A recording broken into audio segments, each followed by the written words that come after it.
gugustuhin ko man na wag nyo na itong subukan, malamang hindi nyo rin ako pakikinggan. Attorney G, kailan ko dapat tigilan ang mga bisyo ko?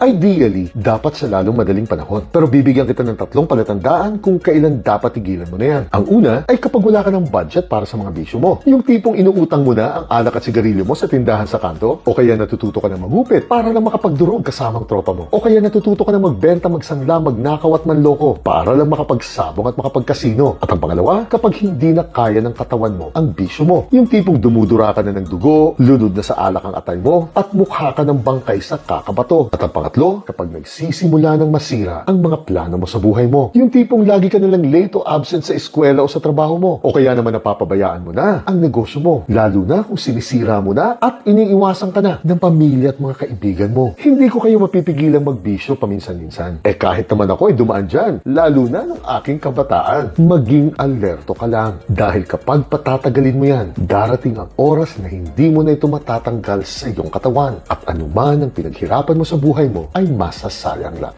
Cheers!